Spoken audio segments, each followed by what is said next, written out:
Alors la première question qui se pose, et vous l'avez répété à plusieurs reprises, dites-nous la bonne nouvelle. Y a-t-il ou pas coronavirus en Mauritanie?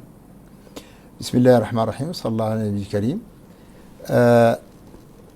Dans le journal arabe, j'ai dit qu'il n'y a pas de cas. Là, je viens d'annoncer tout de suite, on vient d'avoir le résultat d'un cas positif.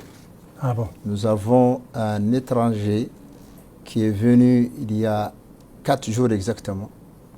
Après son arrivée de 24 heures, son ami avec lequel il vivait en Europe l'a informé que lui, en Europe, est positif. Alors lui-même, il s'est mis en quarantaine, il s'est isolé. Ce matin, il nous a informé qu'il a la fièvre vers 10 heures.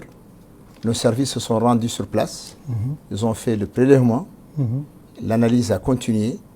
Et j'ai eu le résultat après mon départ du journal télévisé arabe. Et donc, le cas est positif. Donc, le cas est positif. Voilà. Donc, première chose, je voudrais dire à tous nos concitoyens, d'abord que la sérénité est la meilleure arme contre l'épidémie. Le calme, la sérénité.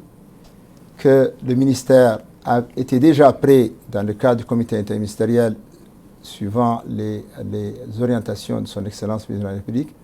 Les mesures étaient prêtes, donc le patient a été isolé. Les cas contacts sont actuellement en train d'être répertoriés et isolés. Il n'y a pas de panique nécessaire. Toutes les mesures étaient déjà prêtes à l'avance.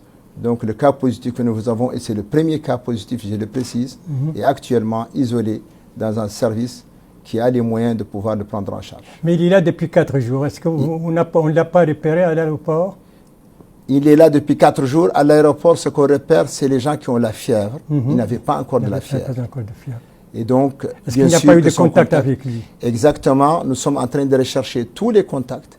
Et toutes les personnes qui ont été en contact avec lui seront isolées et suivies pour s'assurer qu'au cas où ils ont des signes, qu'ils puissent être aussi eux-mêmes pris en charge. C'est ce qui se passe un peu partout et ce que nous faisons et ce qui est recommandé dans le cadre du règlement sanitaire international. Voilà le premier cas.